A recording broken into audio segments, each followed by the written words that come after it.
சுர்ஜித் அப்படின்றத நான் வெறும் கொலையாளியா மட்டும் பார்க்கல. ம். அவன் ஜஸ்ட் ஒரு டூல். ம். எப்படி ஒரு அறிவாள் இருக்கோ, அவன் இன்னொரு அறிவாளை பிடிச்சு இன்னொரு அறிவாளை தான் நான் அப்ப பார்க்கிறேன். யாரு வெட்ட இருங்க, சொல்லிருப்பா? வெட்ட சொன்னது யாரு? கரெக்ட் கேள்வி. அதான் யாருன்னு கேக்குறேன். அதுக்கு பின்னாடி அதுதான் ஏன் ஆணவ கொலைன்னு சொல்றோம், ஜாதி அப்படிங்கிற அமைப்பு. இந்த ஜாதின்றது சுர்ஜித்துக்கு அப்படியே வந்துருச்சுதா? அந்த பேரண்ட்ஸ் மூலமா தான் ஒரே வருது. ஒரு விஷயம், அந்த பையன் எந்த ஒரு ஜாதி சங்கத்திலயோ எந்த ஒரு சாதி அமைப்புலயோ இல்ல. அவன் இல்ல. ஆனா இல்ல. அவனுடைய ஒரு இன்ஸ்டா நிமிஷம் ஸ்டோரிஸ் சொல்லிடுறேன். எல்லாம் பாத்திருக்கீங்களா? அதைத்தான் நான் சொல்றேன். அதைத்தான் நான் இப்ப சொல்ல வர்றேன். ஆனா அந்த பெத்தவன் அப்பா அம்மாக்கு நீங்க வந்து அந்த காவல்துறை அதிகாரிகளுக்கு தெரிஞ்சுதான் இதை பண்ணியிருக்காங்க, இல்ல தெரிஞ்சுதான் இது நடந்திருக்கும். ஆனா இன்னொரு விஷயம் நல்லா கேட்டுங்க.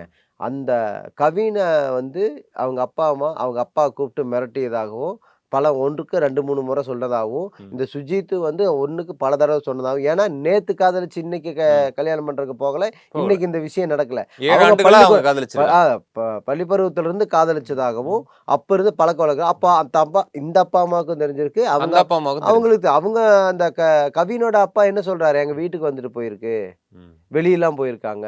அப்போ இந்த அளவுக்கு நீங்க அனுமதிச்சீங்க, ஏன் அவங்க அப்பா அம்மாட்ட போய் சொல்லல? இல்ல அவங்க அப்பா அம்மாவை விட காவல்துறையில போய் இப்படி கொலை மிரட்டல் வர்றாங்கன்னு சொல்லி இருந்திருக்கலாம். இவங்க தாய் தந்தையே எங்களை மிரட்டுறாங்க, பொண்ணோட சைடுல இருந்து பிரச்சனை வருது அப்படின்னு ஏன் இந்த கவினோட சைடுல இருந்து சொல்லல?